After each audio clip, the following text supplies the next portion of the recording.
Hello students, आज हम पाठ 9 लालची बंदर कविता पढ़ेंगे। मैं रीड करती हूँ, आपने इसको बार बार मेरे पीछे रिपीट करना है इस वीडियो को देख के। एक समय की बात बताऊँ, कई दिनों का भूखा बंदर खाने को कुछ पा जाने को घूम रहा था इधर उधर। एक बंदर था जिसे बहुत भूख लगी थी और कुछ खाने के लिए वो इधर उधर कुछ ढूंढ रहा था। दिया दिखाई उसको सूने घर में रखा एक घड़ा, और घड़ा भी भुने हुए कुरमुरे चनों से भरा।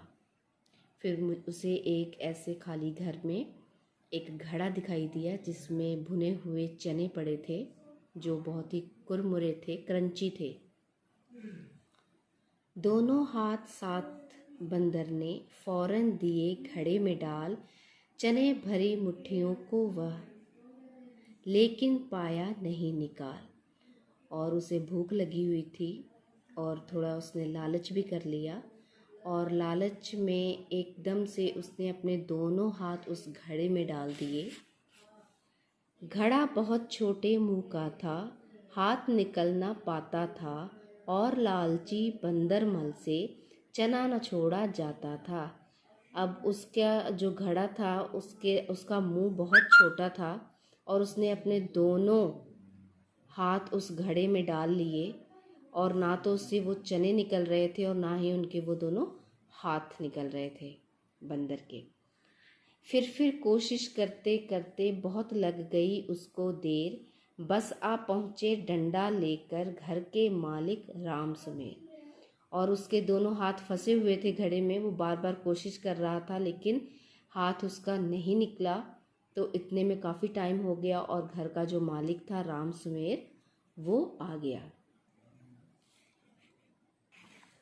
अब खुद सोच तुम ही सकते हो बंदर पर जो कुछ बीती, श्वेता और अभिषेक बताओ बंदर ने क्या गलती की। तो ये खुद अंडरस्टूड है हमें कि उसने लालच की और लालच में उसने ऐसी गलती की जिससे उसे पछतावा हुआ, उसे खाने को भी कुछ नहीं मिला और वो फंस भी गया। तो मैं आपको यहाँ पे बेटा एक बात बता दूँ कि ये जो कवि है जिन्होंने ये लिखा है, डॉक्टर हरिवंश राय बच्चन, ये सदी के नायक श्री अमिताभ बच्चन जी के पिताजी हैं, जिन्होंने इस कविता में अमिताभ बच्चन के बच्चों के भी नाम लिए हैं, श्वेता और अभिषेक बच्चन। तो ये अमिताभ बच्चन जी के पिताजी हैं, ठीक है।